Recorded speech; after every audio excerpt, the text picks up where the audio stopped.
asing atau FDI dan penciptaan lapangan kerja. Jadi negara itu teman-teman, negara nggak bisa invest di negara lain. Yang bisa itu perusahaannya. Negara cuma bisa menerima investasi. Gitu. Karena itu tidak ada di APBN, teman-teman, investasi ke negara lain. Nggak ada skema penyaluran APBN-nya. Jadi negara itu cuma bisa menerima investasi. Nah, yang melakukan investasi ini ya tadi, multinational company. Dan akibatnya dari investasi apa? Akibatnya ada lapangan, banyak perusahaan baru yang dibuka, lalu banyak lapangan kerja yang timbul dan mendorong pertumbuhan ekonomi. Seperti di Batam ini.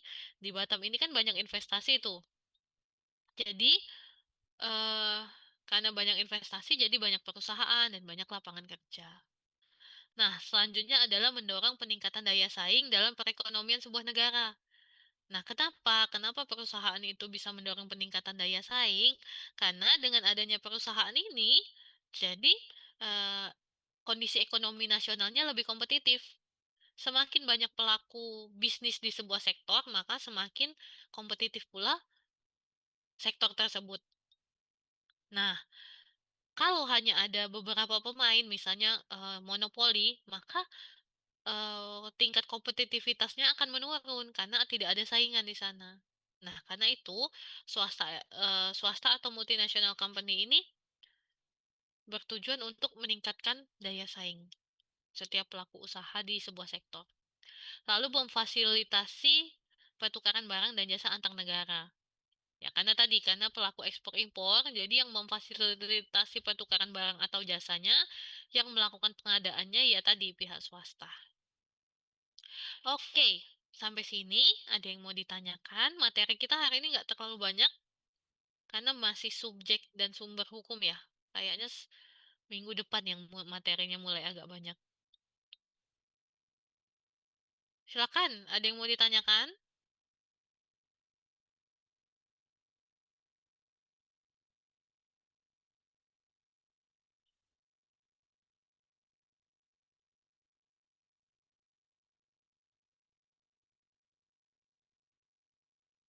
Cukup? Oke, kalau cukup, saya mau kasih tugas ya. Teman-teman udah download slide-nya di Learning kan ya? Yang belum download, silakan di-download. Itu tugasnya ada di dua slide terakhir. Yang pertama, jadi teman-teman buat mind map ya. Buat mind map tentang materi kita hari ini, tentang sumber dan subjek hukum perdagangan internasional. Nah, mind mapnya bebas mau dibuat pakai Canva, mau dibuat pakai Illustrator atau apa terserah teman-teman. Yang penting dibuat semenarik mungkin. Nah, nanti mind mapnya setelah buat kan itu dalam format JPEG tuh. Nanti di paste aja di Word gitu. Nah, dan selanjutnya ini individu semua ya, dikerjakan secara individu. Lalu selanjutnya teman-teman cari di internet tentang kasus perdagangan internasional. Nama kasusnya EC, Measures Concerning Meat and Meat Products. Nah, ini tentang ekspor daging, teman-teman. Ekspor daging dan olahan daging. Nah, ini kalau teman-teman cari di Google, kayaknya udah banyak sih. Banyak banyak referensi dan rujukan yang bisa teman-teman gunakan untuk menganalisisnya. Nah, teman-teman cari kasusnya, lalu teman-teman lakukan analisis untuk tiga pertanyaan ini. Yang pertama, sumber hukum apa saja yang digunakan para pihak gitu, dan WTO dalam memperkuat argumen masing-masing. Misalnya, penggugatnya pakai sumber hukum apa? Perjanjian A atau perjanjian B atau misalnya prinsip umum perdagangan internasional. Nah, itu disebutin semua. Kak, terus WTO, misalnya WTO pakai pasal berapa perjanjian internasional apa. Nah, itu disebut. Tuh. Lalu siapa saja subjek hukum yang terlibat dan apa peran masing-masing subjek hukum di dalam kasus tersebut. Misalnya penggugatnya negara, negara apa? Amerika kah atau Perancis kah? Dan di sana perannya sebagai apa penggugat gitu. Lalu eh, Ada negara, misalnya negara Jepang misalnya. Negara Jepang perannya di situ sebagai apa? Apakah sebagai tergugat ataukah sebagai pihak ketiga gitu. Lalu yang terakhir, menurut argumentasi kalian, siapa pihak yang memiliki posisi paling kuat dan posisi paling lemah dalam kasus tersebut? Jelaskan dengan dasar hukum yang mendukung argumentasi kalian. Nah, misalnya apa?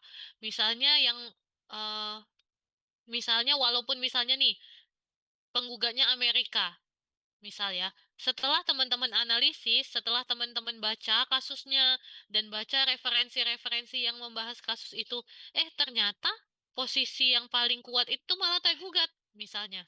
Misalnya ya. Nah, maka teman-teman harus jelaskan tuh, kenapa tergugat memiliki posisi yang paling kuat. Misalnya, berdasarkan pasal 1 WTO Agreement, misal tergugat ini sudah melakukan sebagaimana mestinya sesuai dengan pasal ini. Atau misalnya berdasarkan pasal berapa tergugat ini melakukan tidak melanggar prinsip apa gitu. Karena nggak selamanya penggugat itu posisinya lebih kuat dari tergugat, teman-teman. Nah, itu yang harus teman-teman cari tahu. Dan ini jawabannya juga bisa berbeda-beda.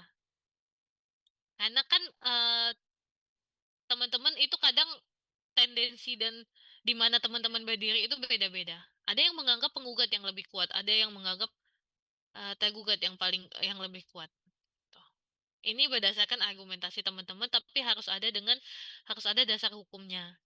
Dan teman-teman boleh pakai artikel, pakai jurnal untuk referensi teman-teman menganalisis. Jangan lupa nanti dicantumin di daftar pustaka di referensi ya. Oke, jelas instruksinya? Jelas. Jelas, oke. Ada yang ingin ditanyakan lagi?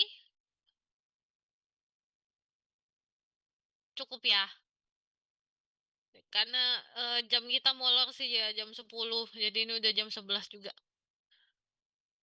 Oke, ini udah saya upload ke Learning, tugasnya udah saya upload, tinggal saya buka aja. Biar teman-teman bisa mulai mengerjakan. Oke, teman-teman, kalau tidak ada yang ingin ditanyakan, perkuliahan saya akhiri. Wabillahi taufiq wal hidayah. Wassalamualaikum warahmatullahi wabarakatuh. Selamat siang dan tetap jaga kesehatan. Waalaikumsalam Terima kasih warahmatullahi wabarakatuh. Terima kasih, Oke, Bu. sama-sama. Terima kasih, Bu. Oh iya, udah live ya? Belum kan ya? Hmm. Saya belum absen, baru ingat. Sebentar, jangan live dulu.